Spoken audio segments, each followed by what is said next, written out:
Dito sa lesson number 12 naman ay pag-aaralan natin yung buod na napag-aralan natin mula lesson 1 hanggang ngayon.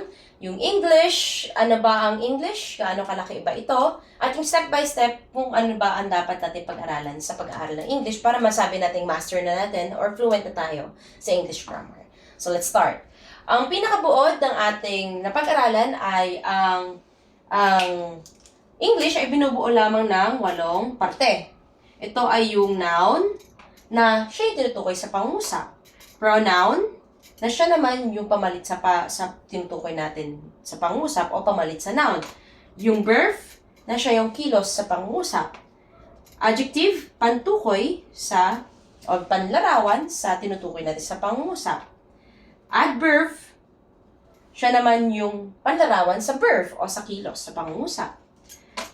Preposition, siya naman yung nagbibigay ng posisyon o lugar sa pangungusap o sa tinutukoy natin sa pangungusap. Conjunction, siya yung nagbibigay ng connection sa pangungusap o sa mga salita. At last one ay yung interjection, na siya yung nagbibigay ng parang reaction or injection.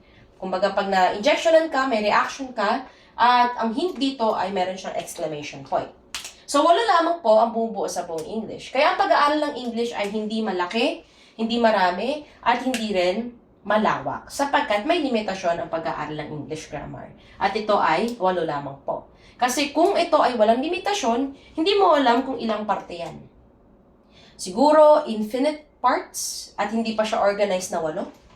Kasi, kung may limitasyon siya, kung wala siyang limitasyon, hindi mo alam kung ano ba yung mga dapat mong pag-aralan muna. Since nakita natin na unahin pala ito lang pala ang pag-aaralan, ang English ay may limitasyon. At ito ay, kung pag-aaralan natin ang 8 parts of speech, makikita natin kung ano ba ang bumubuo sa buong English tulad na pag-aralan natin mula lesson number 1. So ngayon, dahil naipasok na natin sa isipan natin na, pag tinanong pala ako kung mahirap ang English, hindi pala siya mahirap. Sapagkat ito ay binubuo lamang ng 8 parte. Ibig sabihin, ito ay maliit lamang. Kumbaga sa parte ng katawan natin, mas marami pa yung parte ng katawan natin na alam natin. Kung ano ba ang gamit ng kamay, kung ano ba gamit ng mata, alam natin yan. Dito sa English, 8 lang.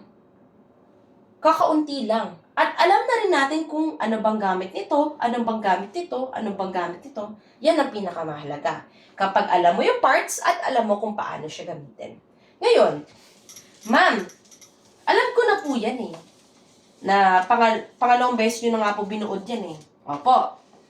Ang tanong ko po, kung alam ko na kung ano yung mga parts, alam ko na rin kung paano sila ginagamit sa pangungusap, kung ano ba yung, para saan ba? Para saan ba sila sa paggamit sa pangungusap? Paano ko po masasabi kung ako po ay fluent na or master ko na yung English grammar? Unang-una, ay para masabi mong fluent ka, nag-uumpisa ka sa grammar. Okay? Susunod dyan yung conversation. Susunod dyan ay pronunciation. Si Asian. Kung mapapansin nyo, laging nauuna yung grammar. Bakit nauuna ang grammar? Kasi dito ka makakakuha ng techniques kung paano i-arrange yung mga salita. Paano bang mauuna? Siya ay naglalakad, di ba? Nakagawa tayo ng pangungusap na ganyan. Sa mga hindi pa nakakaalam ng paggamit ng English, hindi natin alam kung bakit nauna yung siya. Bakit hindi lang yung naglalakad? Naglalakad ay siya. Diba? Kumbaga, sa grammar, siya ang nag-organize kung ano ang dapat mong gamitin sa pangungusap na ito. Dapat ba ang ilagay mo dito ay siya? Dapat ba ang ilagay mo dito sila? Dapat ba ang ilagay mo dito ay tayo? Ano bang dapat natin gamitin? Para mailarawan natin yung gusto natin o ma-deliver natin yung gusto nating sabihin sa iba. Kaya napakahalaga ng grammar.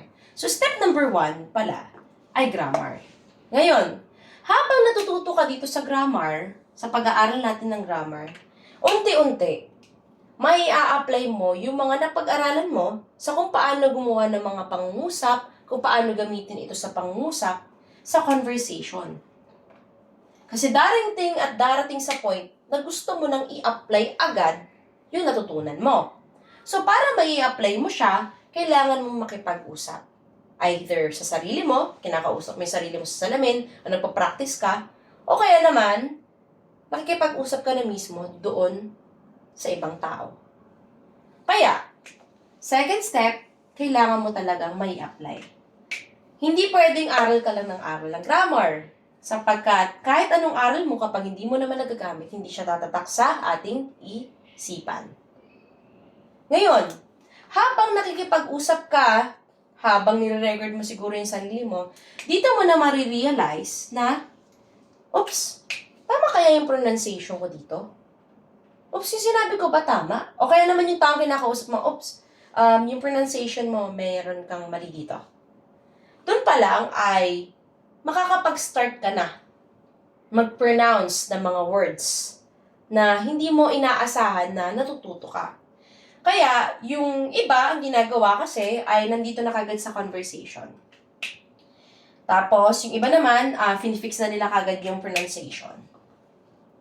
Pero, kung ikaw ay wala pang alam sa kung paano ka mag-ayos ng grammar o yung mga words sa English, it's better sa grammar ka.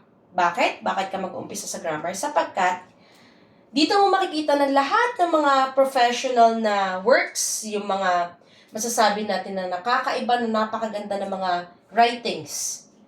Lahat sila ay naka-base sa kung paano gamitin yung grammar sa pagbibigay o paglalarawan ng kanilang sinasabi.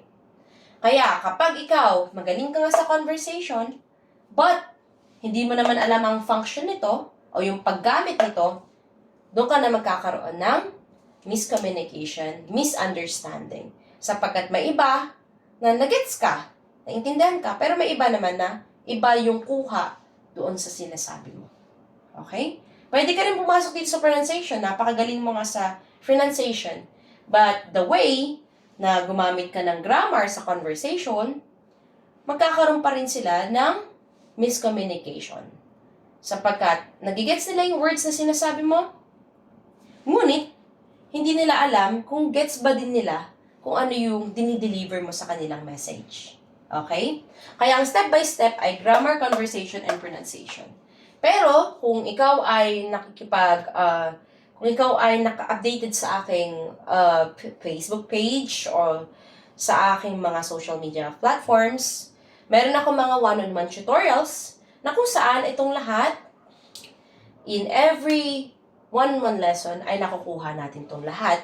Na pag-aaralan natin itong lahat, hindi step by step, kundi sabay-sabay sila throughout our lessons. Kaya kung kaya nyo yun na gawin, ito lang ang kailangan nyong aralin. Para masabi nyo na, fluent kayo sa English. Ma'am, paano po yung mga idioms, yung mga phrasal verbs? Part na rin siya dito sa pag-aaral natin sa grammar. Kaya, para mas mapabilis ang pag-aaral nyo, kung alam nyo yung direksyon patungo sa kung ano yung sunod-sunod na dapat yung puntahan, mas mabilis kayong matututo. Kasi alam nyo na yung direksyon. Ngunit, kung walang direksyon, nung first day, phrasal verbs, second day, verb, third day, noun. Ngayon, malilito ka, ano bang mauna, verb or noun? Sa pangusap. Dahil napag-aralan natin yung pagkakasunod-sunod, alam natin na may noun, pronoun, verb, adjective, adverb, preposition, conjunction, and interjection, hindi na tayo mahihirapan. So, kung ano ba ang step-by-step sa pag-aaral ng grammar. Para magamit natin ito sa conversation and maayos natin ang pronunciation. Okay? So, yan ang ating lesson number 12.